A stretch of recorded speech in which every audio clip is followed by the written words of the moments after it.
오늘은 두 번째로, 오늘은 첫 번째는 회개하고 예수님을 당신의 임금과 구주로 모시도록 하십시오. 그래서 우리가 예수님을 임금과 구주로 진짜로 모셔드렸다, 회개했다, 뭐 이런 상황입니다. 자, 두 번째는 생명책에 기록된 당신의 이름도 지워질 수 있습니다. 생명책에 기록된 당신의 이름도 지워질 수가 있습니다. 저는 앞에서 생명책에 기록되기 위해서 반드시 회개와 믿음, 예수님을 임금과 구주로 실제로 영접해야 된다, 받아들이고 진짜 모시고 살아야 된다, 이 말씀을 말씀드렸습니다. 그리고 이러한 조건 가운데서 사람의 영혼이 거듭납니다. 회개하고 예수님을 임금과 구주로 모셔드리면 우리의 영혼이 거듭나는 거예요.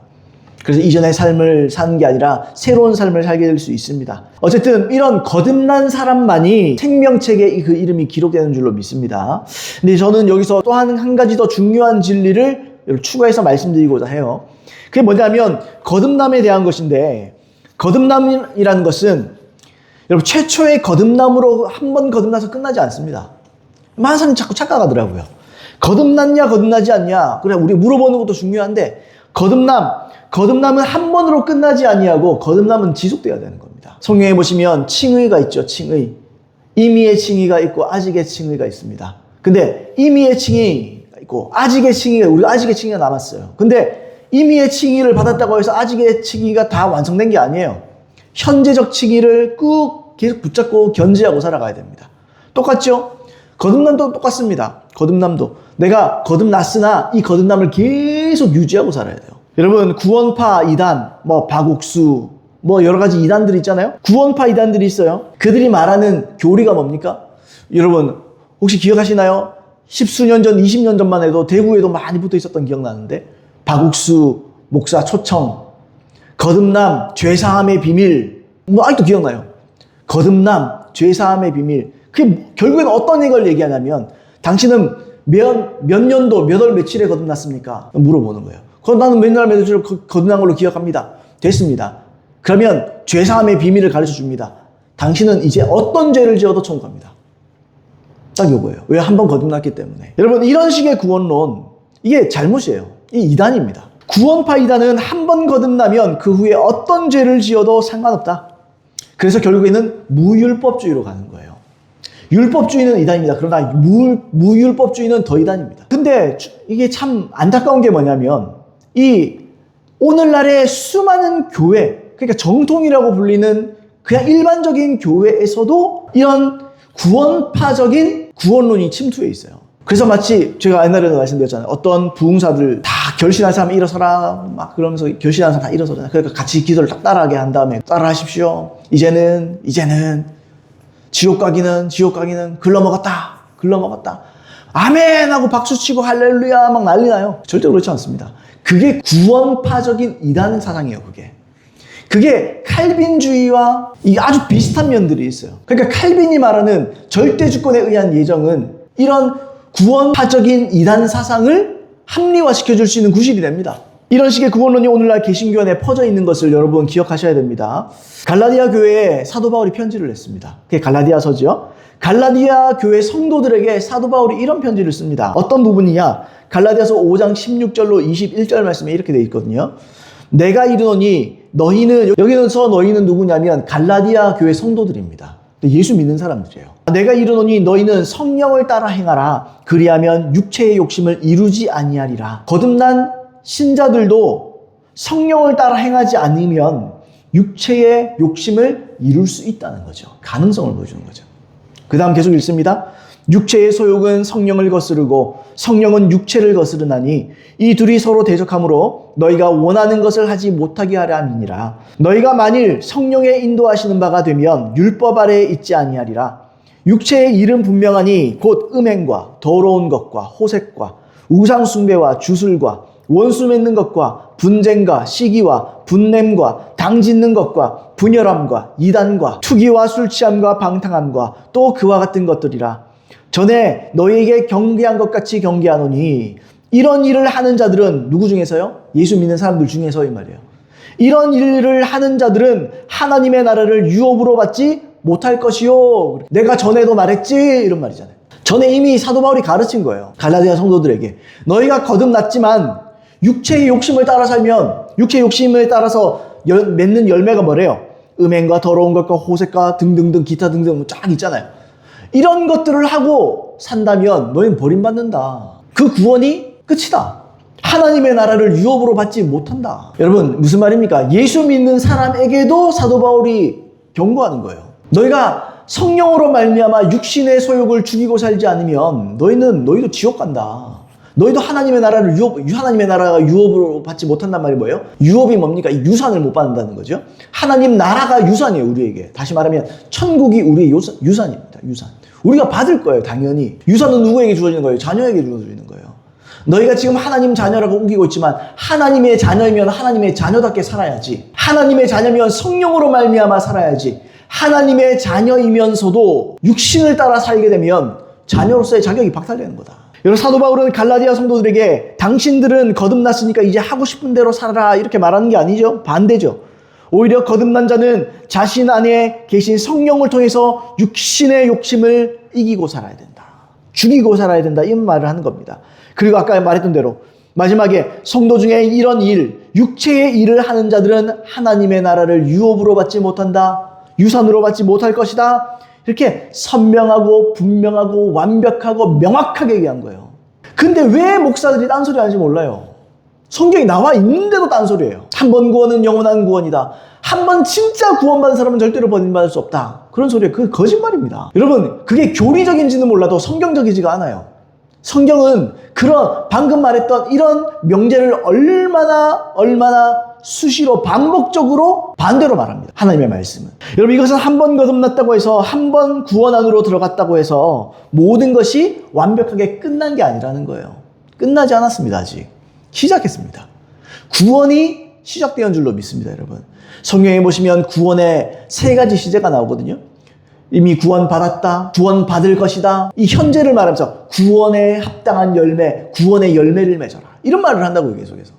열매를 맺어라. 이 3가지를 합쳐야 구원이에요. 근데 우리는 처음 구원받았다, 이것만 가지고 끝난 줄로 알아요. 성경을 너무 한 면만 본 거예요. 구원은 과거와 현재와 미래가 하나가 합쳐질 때 진짜 구원이 되는 거예요. 진짜 구원이 일어나는 줄로 믿습니다, 여러분. 자, 이런 원리를 볼 때 당연하겠죠. 하나님의 생명책에 기록된 이름도 당연히 지워질 수 있습니다. 왜요? 기록이라는 게 뭡니까? 주님께서 인정하신다 그랬잖아요. 주님 인정하시는 거. 근데 진짜 하나님의 뜻대로 살지 아니하면, 내가 거듭났는데 하나님의 뜻대로 살지 아니하면 당연하죠. 그 이름이 지워지는 거예요. 그냥 흐릿해지는 거예요. 여러분 성경도 이런 사실을 여러 차례 직접적으로 간접적으로 인정을 해요. 뭐 다 찾을 수는 없고 한 2가지 정도만 찾아보길 원합니다. 계시록 3장 5절입니다. 한번 찾아보겠습니다. 이기는 자는 이와 같이 흰 옷을 입을 것이요 내가 그 이름을 생명책에서 결코 지우지 아니하고 그 이름을 내 아버지 앞과 그의 천사들 앞에서 시인하리라. 결코 지우지 않는다는 겁니다. 이 구절에 보면 내가 그 이름을 생명책에서 결코 지우지 아니하고 천사들 앞에서 시인할 것이다. 이거 봐라. 절대로 지우지 않는다 그랬다. 절대로 결코 지우지 않는다 그랬다. 제가 앞에서 주장한 건 다 거짓말처럼 들리죠. 다 잘못인 걸로 들리죠. 근데 이 구절은 분명히 조건이 묻어 있어요. 조건이 뭔가요, 여러분? 이 구절 가장 앞에 있는 거예요. 그게 뭡니까? 이기는 자는. 죄로부터 싸워 이기고 세상으로부터 싸워 이기고 박해와 핍박으로부터 싸워 이긴 사람들. 이런 사람들을 말하는 거예요. 여기서 이기는 자는 현재 능동태입니다. 단순히 이기는 게 아니고 이겼던 자도 아니고 계속해서 승리를 쟁취하는 자. 계속 싸우는 사람. 계속해서 박해와 싸우고 죄와 싸우고 세상과 싸워서 결국에는 승리를 쟁취해내는 사람. 그게 언제요? 과거에 말고 지금도 오늘도 이 순간에도 계속 싸우는 사람. 이런 의미예요. 이게 조건이에요. 이 땅에 살면서 계속해서 성령을 힘입어서 죄와 세상과 마귀와의 싸움에서 승리하는 사람. 여러분 이런 사람은 절대로 안 지우죠. 이 사람 어떻게 지웁니까 주님이. 그래서 말하는 거예요. 내가 그 이름을 생명책에서 결코 지우지 아니하고. 그런 사람 지울 수 없죠. 당연히 지우면 이상한 거지. 그거 얘기하는 거 너무 당연한 얘기를 하고 있는 거예요. 당연하게도 반대로 죄와 세상과 마귀와의 싸움에 무관심한 사람들이, 내가 거듭났고 교회도 다니고 11조도 하는데 세상하고 안 싸워. 죄와 안 싸워. 마귀하고 안 싸우고 박해하고는 안 싸워요. 무관심한 거예요. 성령도 의지하지 않아요. 그래서 일상적으로 쉽게 이런 것들에 패배하는 사람들이 있어요. 죄와 별로 싸우는 관심 없고 예수 믿는데 별로 관심 없고 뭐 일주일에 한 번 떼내면은 뭐 그냥 교회 나가주고. 처음에는 내가 거듭났을지 몰라요. 근데 그 안에 있는 하나님을 향한 이 거듭남과 이 갈망 또는 회개하고 예수님 인구와 구주로 모셔드렸던 이 상태, 이럴 때 그리스도 안에 있는 거거든요. 그리스도 안에서 벗어날 수가 있는 거예요. 회개가 약화되고 믿음이 약화되고 영접하는 거라 그랬는데 주님을 영접하는 것 같은데 아직도 내가 왕이야. 예수님이 내 왕이 아니야. 처음에는 왕이신 예수님 하다가 찬양할 때도 그렇게 하다가 집에 가면 왕이 아니야. 내 멋대로 살아. 내가 보고 싶은 거 다 보고 듣고 싶은 거 다 듣고 내가 하고 싶은 거 다 하고 살아요. 이런 사람 어떤 사람이죠? 당연히 주님께서 생명책에서 이름을 지우십니다. 여러분 한번 따라해 보실래요? 그리스도인은 이기는 자다. 이게 진짜 진리입니다. 여러분 지는 사람은 그리스도인이 아니에요. 근데 나는 자주 지는데요. 아니 적어도 여러분 권투할 때 KO만 있습니까? 아니잖아요. 판정승이라도 해야 되는 거예요. 판정승이라도. 어떻게든 몸부림쳐서 이겨나가야 되는 거예요. 승률로는 승률이자 승률. 몇 번 사는 몇 번이고. 여러분 승률이 높아야 되는 거예요. 절반 반타작 이상은 해야 되는 거예요. 이런 사람이 구원받는 사람입니다. 이런 사람이 그리스도인입니다. 이런 사람이 생명책에서 절대로 이름이 지워지지 않는 사람들입니다. 여러분 사실 제가 이렇게 여러 말을 할 필요도 없어요. 이미 하나님께서 결정적으로 스스로 말씀하셨습니다. 출애굽기 32장 32절로 33절에 제가 한번 읽어보겠습니다. 그러나 이제 그들의 죄를 사하시옵소서. 그렇지 아니하시오면 원하건대 주께서 기록하신 책에서 내 이름을 지워버려 주옵소서. 여호와께서 모세에게 이르시되 누구든지 내게 범죄하면 내가 내 책에서 그를 지워버리리라. 이미 말씀하셨어요. 여러분 이 당시의 상황이 어떤 상황이냐면 당시에 이스라엘 백성들이 이 모세가 시내산으로 하나님을 뵈러 올라갑니다. 거기서 이제 십계명과 율법을 받고 있을 때 시간이 너무 오래 걸렸어요. 한 40일 이상, 한 달 이상 걸려버렸어요. 그러니까 이 사람들이 불안하고 초조하고 그리고 이 사람들이 결국에는 금송아지를 자기들이 갖고 나왔던 금가락지 금귀걸이 다 모아다가 금송아지 우상을 만듭니다. 그리고 금송아지 우상에다가 여호와라는 이름을 지어요. 그리고 우리가 믿는 하나님은 우리가 믿었던 우리를 애굽에서 건진 분은 이 송아지다. 그럼 송아지를 섬겨요. 이 우상 숭배죠. 그러니까 하나님이 얼마나 노여하시고 모세도 열이 받아 죽겠는 거예요. 그렇게 온유한 사람 모세도 주님이 주신 돌판, 십계명이 있는 율법이 적혀있는 돌판을 갖다 던져버려요. 이것들이 그래서 막 쪼개졌잖아요. 다시 받으러 올라가긴 하지만 모세조차도 너무너무 열받는 거예요. 이게 미친 인간들이 있나? 이거 제정신인가? 모세 역시 분노했습니다. 그럼에도 모세가 마음을 바꿔먹습니다. 그리고 자기의 민족을 사랑해서 하나님께 뭐라고 기도하느냐? 그들의 죄를 사해 주십시오. 그들의 죄를 사해 주시고 오히려 내 이름을 이 생명책에서 지워주십시오. 그러니까 진짜 자기 목숨 걸고 기도하는 거예요. 나는 지옥에 가도 좋사오니 내 민족은 제발 천국 가게 해주십시오. 이들을 구원해 주십시오. 이렇게 말하는 거예요. 자, 근데 여러분 보세요. 여기서 뭐라 그랬느냐. 모세가 먼저 이렇게 얘기합니다. 32절에 그들의 죄를 사하여 주시옵소서. 그리고 나서 하나님이 이 기도를 받으신 다음에 하나님이 이렇게 말하세요. 누구든지 내게 범죄하면 내가 내 책에서 그를 지워버리라. 이렇게 말해요. 하나님은 지금 누구든지 그랬어요. 이 누구든지가 누굽니까? 그들 중에 누구든지. 그들 중에 누구든지 죄를 범하면 내가 생명책에서 이름 지워버리겠다. 그들의 죄, 이 그들이 누군데요? 이스라엘 백성들이에요. 이들이 누군데요, 여러분? 이스라엘 백성을 의미하고 애굽에서 건짐, 그걸 구원받았다 그래요. 성경에 있어, 실제로. 실제로 구원받은 하나님의 언약 백성을 말하는 거예요. 많은 사람들이 그러거든요. 하나님의 언약 백성이 되면 절대로 하나님의 언약을 안 깨신다. 아니요. 하나님 언약 깨십니다. 그 착각이에요. 하나님은 우리가 하나님의 우리의 언약을 맺고 계약을 맺고 그렇잖아요. 그 계약에 있는 조항을 지켜야 되는 거예요. 안 지키면 그거는 박탈이 깨지는 거예요. 똑같아요. 하나님과 우리 사이의 피 언약도 마찬가지예요. 예수님의 피로 우리가 구원받습니다. 피 언약을 받습니다. 근데 예수님의 언약의 피는 누구에게 주어집니까? 조건이 있어요. 회개하고 예수 믿고 모시는 거. 그러니까 이 안에서 벗어나면 주님이 언약을 깨뜨리는 거예요. 사실 엄밀히 말하면 하나님이 깨뜨리니까 내가 깨뜨리는 거예요. 내가 깨뜨릴 수 있습니다. 이들은 하나님의 언약 백성이었지만 하나님께 범죄하면 하나님이 생명책에서 지워버리신다라고 말한 거예요. 우리에게 달린 거예요. 하나님은 항상 하나님이십니다. 우리가 항상 그분의 백성 되어야 될 줄로 믿습니다. 언약이 뭡니까 여러분? 옛 언약도 있고 새 언약도 있죠. 그게 뭡니까? 서로가 뭐가 되는 거예요? 하나님은 우리 하나님 되어주시는 것이고 우리는 그분의 백성 되어드리는 겁니다. 근데 하나님은 일양 미쁘시기 때문에 항상 우리 하나님이세요. 근데 우리의 문제가 있죠. 뭡니까? 내가 하나님 백성 안 되는 거죠. 자꾸. 회개했다가도 돌아가가지고 다시 범죄를 저지르고 다시 나쁜 짓 하고 그러면서 천부의 의지 없어서 그러면서 했다가 또 습관적으로 또 저지르는 거예요. 계속 이게 사이클이 돌듯이 내가 죄 지었다가 회개했다가 또 죄 졌다가 또 회개했다가 또 죄 졌다가 또 회개했다가 이걸 자꾸 반복하는 거예요. 여러분 그러다 보면 어떻게 되죠? 이름이 흐릿해지는 겁니다. 아까 말했지만 오늘날 수많은 목사들이 또 신자들이 하나님과의 언약은 절대로 깨질 수 없다. 그렇게 말합니다. 아닙니다, 여러분. 성경을 잘못 읽은 거예요. 절대로 그렇지 않습니다. 우리가 하나님을 놓쳐도 하나님은 우리의 손을 절대로 놓치지 않다. 아닙니다. 하나님의 은혜는 동아줄과 같아요. 떡 하나 주면 안 잡아먹지 그 얘기 있잖아요. 하늘로부터 동아줄이 내려옵니다. 그걸 잡아야서 하는 거예요. 동아줄은 여전히 그대로인 거예요. 하나님의 은혜는 여전히 그대로인 줄로 믿습니다. 예수님의 십자가와 부활, 예수님의 복음은 여전히 그대로예요. 내가 그걸 붙잡느냐 뭐 안 붙잡느냐 나한테 달린 거예요. 내가 그걸 끝까지 붙잡느냐 마느냐도 나한테 달린 거예요. 처음에 한번 붙잡을 수 있죠. 그래서 구원받을 수 있겠죠. 그런데 이 동아줄을 통해서 하늘로 올라가야 될 거 아니겠어요. 그럼 끝까지 붙잡아야 되는 줄로 믿습니다, 여러분. 우리는 놓쳐도 하나님은 우리를 절대로 놓치지 않으신다. 많은 사람들이 이렇게 얘기하거든요. 그러면서 이 사람들이 가지고 오는 구절이 뭐냐? 그게 로마서 8장 33절로 37절을 한번 찾아봅시다. 누가 능히 하나님께서 택하신 자들을 고발하리요? 의롭다 하신 이는 하나님이시니 누가 정죄하리요? 죽으실 뿐 아니라 다시 살아나신 이 그리스도시니 그는 하나님의 우편에 계신 자요 우리를 위하여 간구하시는 자시니라. 누가 우리를 그리스도의 사랑에서 끊으리요? 환난이나 곤고나 박해나 기근이나 적신이나 위험이나 칼이랴. 기록된 바 우리가 종일 주를 위하여 죽임을 당하게 되며 도살당할 양같이 여김을 받았나이다 함과 같으니라. 그러나 이 모든 일에 우리를 사랑하신 이로 말미암아 우리가 넉넉히 이기느니라. 요 말씀을 인용을 해요. 그러면서 하나님의 사랑에서 끊을 수 없다. 주님은 우리의 언약 가운데 있으면 우리 버리지 않는다. 뭐 당연하지 그거는. 언약 가운데 있으면 버리지 않죠. 우리가 언약을 깨는 거지. 자, 아무튼 이 말씀을 인용한다고요. 이 말씀을 인용하면서 하나님은 절대로 우리를 놓치지 않는다. 하나님과의 언약은 절대로 깨질 수 없다 말하면서 이거 말하는 거예요. 35절이죠. 특히 누가 우리를 그리스도의 사랑에서 끊으리요? 환난이나 곤고나 박해나 기근이나 적신이나 위험이나 칼이랴. 뭐 이런 얘기를 하는 거예요. 절대로 우리 못 끊는다. 우리는 한 번 구원받았기 때문에 끝까지 우리를 구원해 주신다 이 얘기거든. 근데 이 단락은 그런 내용이 아닙니다.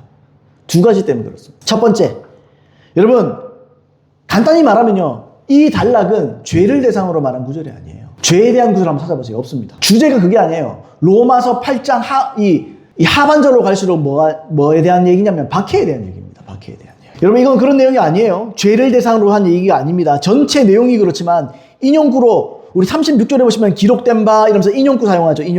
인용구가 시편 44편 22절이에요. 근데 여기서 이걸 인용했는데 이게요, 시편에 읽어보시면 이게 뭐냐면 박해와 핍박에 관한 내용입니다. 박해받고 핍박당할 때 우리가 끝까지 이걸 이겨냈습니다. 이걸 얘기하는 거예요. 그래서 37절에 그러죠. 그러나 이 모든 일에 우리가 사랑하시는 이로 말미암아 우리가 넉넉히 이기는 일. 여기서 이기는 어떤 이김이냐? 이건 박해를 이기는 걸 얘기하는 거예요. 박해를 이기는 거. 박해와 핍박에 물러서지 않고 끝까지 신앙을 지키는 일에 승리한다. 계시록인데요. 예수님이 서머나 교회 사자에게 편지한 장면이 있습니다. 계시록 2장 8절 11절인데 제가 읽겠습니다. 서머나 교회의 사자에게 편지하라. 처음이며 마지막이요 죽었다가 살아나신 이가 이르시되 내가 네 환난과 궁핍을 알거니와 실상은 네가 부유한 자니라. 자칭 유대인이라 하는 자들의 비방도 알거니와 실상은 유대인이 아니요 사탄의 회당이라. 너는 장차 받을 고난을 두려워하지 말라. 볼지어다 마귀가 장차 너희 가운데에서 몇 사람을 옥에 던져 시험을 받게 하리니 너희가 10일 동안 환난을 받으리라. 네가 죽도록 충성하라. 그리하면 내가 생명의 관을 내게 주리라. 귀 있는 자는 성령이 교회들에게 하시는 말씀을 들을지어다. 이기는 자는 둘째 사망의 해를 받지 아니하리라. 이렇게 말씀입니다. 여기서 보시면 이기는 자가 나오죠. 이기는 자는 둘째 사망의 해를 받지 아니하리라. 이게 뭐냐면 불못 또는 이게 지옥을 얘기하는 거예요. 여기서 이기는 자는 어디에 대한 이긴 자입니까? 여러분 10절로 11절에 보시면 이렇게 돼 있어요. 장차 받을 고난을 두려워하지 마라. 너희가 10일 동안 환난 받게 될 거다. 그때 너희가 죽도록 충성하라. 그리하면 내가 생명의 관을 내게 주리라. 이게 뭐예요? 뭐에서 이기는 거예요? 고난과 환난과 핍박으로부터 이기는 사람을 말하는 거죠. 지금. 이런 자가 결국 둘째 사망의 해 지옥에 가지 않고 천국 갑니다. 반대로도 진리입니다. 박해를 못 이기면 천국 못 들어가요. 여러분 박해와 핍박을 견디지 못하면 천국 못 들어갑니다. 예수님도 그러시죠. 견디는 자는 구원을 받으리라. 후에 미래에 대해서 주님이 말씀하시잖아요. 나라가 일어나서 너희를 미워하고 자식도 너를 미워하고 뭐도 미워하고 다 미워하고. 근데 끝까지 견디는 자는 구원받으리라. 제 말을 왜 이거 말씀드리냐면요. 예수님의 이 말씀과 사도 바울이 어떻게 반대로 얘기하겠냐는 거예요. 제 말은. 사도 바울의 모든 메시지는 예수님으로부터 온 겁니다. 근데 어떻게 사도 바울이 예수님과 정반대로 얘기하면서 죄 지어도 구원받고 이렇게 말할 수 없다는 거예요. 따라서 로마서 8장의 내용은 단순히 하나님의 사랑에서 우리를 아무도 끊을 수 없으니까 무조건 구원받는다 이런 내용이 아니라는 겁니다. 성도들에게 수많은 박해와 고난, 핍박이 있을 것인데 근데 뭐라 그랬어요? 하나님의 사랑이 우리를 끊을 수 없다. 하나님이 성도를 사랑하시고 하나님이 성도에게 도움이 되시고 예수님이 하나님의 우편에서 성도를 위해서 간구하시는데 이러한 사랑과 격려 속에서 성도인 우리가 박해와 고난과 핍박을 넉넉히 이길 수 있다. 이 말을 하는 거예요, 지금. 응원하고 격려하는 단락이에요. 누가 끊으리요? 적신이나 뭐나 박해나 뭔가 이런 끊을 수 없느니라. 그리스도의 사랑에서 우리를 끊으리요? 우리가 여기 이 사랑으로 넉넉히 이기느니라. 그러니까 예수 믿는 사람 무조건 이긴다 이 뜻이 아니고 주님이 너희를 얼마나 사랑하시는데 주님이 얼마나 너희를 사랑하시고 이 끊을 수 없는 사랑으로 너희를 얼마나 사랑하시고 격려하시고 도움이 되시고 예수님이 지금 예수님이 하나님의 우편에 앉아 계시면서 성도들을 위해서 간구하시고 이 박해와 핍박으로부터 견딜 수 있도록 주님이 지금도 끊임없이 기도하시는데 야 생각해봐라 우리 넉넉히 이길 수 있어. 그 얘기하는 거지. 이 단락은 그런 내용이 아닙니다. 여러분들을 격려하고 응원하는 내용입니다.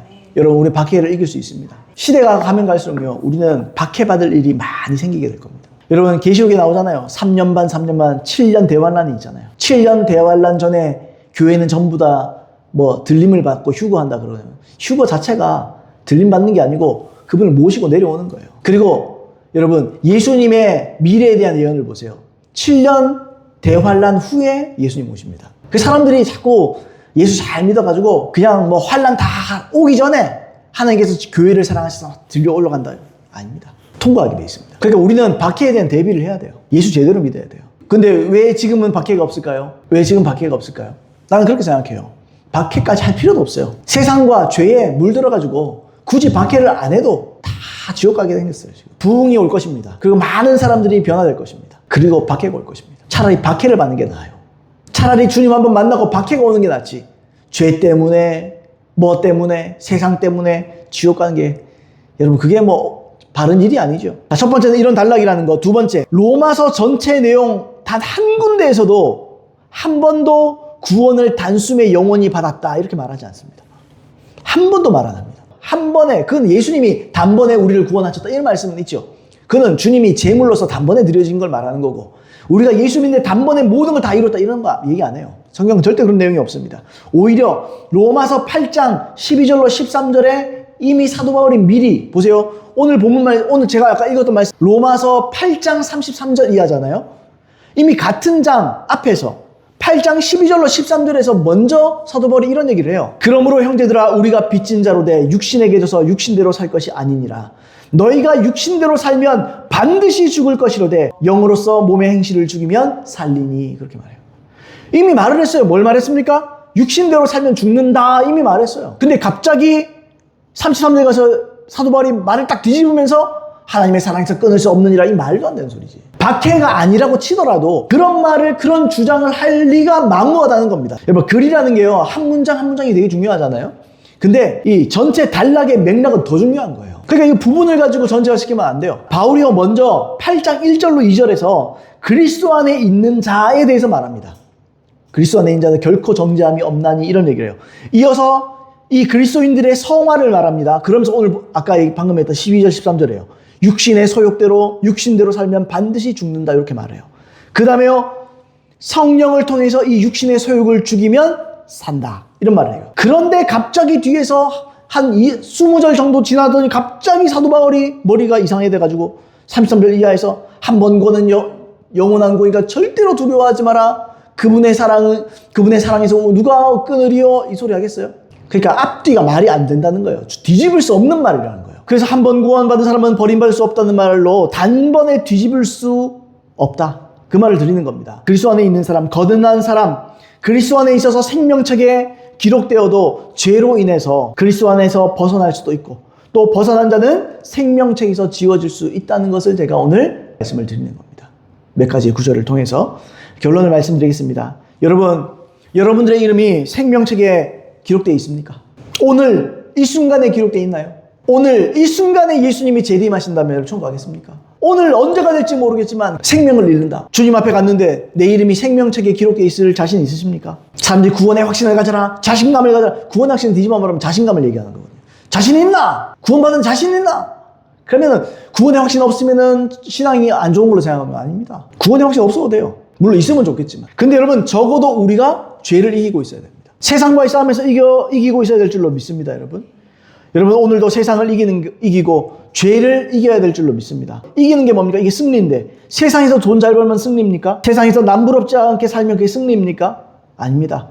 오늘도 성령으로 육신의 소욕을 죽이고 죄를 이기고 세상을 이기는 것이 진짜 승리요. 이게 진짜 그리스도인이라는 거예요. 저에게도 얘기하는 거지만 그래서 세상을 이기는데 방해가 된다면 뭐 미디어, 유튜브 이런 것도 끊어버려야 돼요. 내가 방해가 된다. 뭐 게임이 방해가 되고 내가 하나님을 찾는데 뭔가 이게 하나님 찾는데 자꾸 차단된다. 은혜를 받았는데 집에 갔는데 뭐 핸드폰 보고 뭐 하고 이러다 보면 하나님 생각이 안중에도 없다. 그러면 핸드폰 버려버려야 돼요. 그게 승리입니다. 다른 게 승리가 아니에요. 그런 저와 여러분 되기를 바랍니다, 여러분. 이런 자들이야말로 하나님의 생명책에 기록되어 있고 그 기록이 지워지지 않습니다. 매일매일 싸워야 돼요. 매일매일 죄와 싸우고 매일매일 세상과 싸우고 또 이걸 넘어서 매일매일 박해와 싸우고 매일매일 핍박과 환난과 싸우고 이길 수 있습니다. 우리 주님이 여러분들을 격려하시는 줄로 믿습니다. 여러분 그래서 끝까지 매일매일 끊임없이 아무리 피곤해도 지쳐도 죄와의 싸움을 포기하지 말기를 예수님으로 축복드립니다. 물러서지 않기를 예수님으로 축복드립니다. 그래서 승리하기를 예수의 이름으로 축복드립니다. 생명책에 여러분들의 이름이 다 기록되어 있고 여러분들이 심판자 앞에 선 날에도 그 이름이 흐릿흐릿한 것도 안 돼요. 선명하게 써 있기를 예수님의 이름으로 축복드립니다.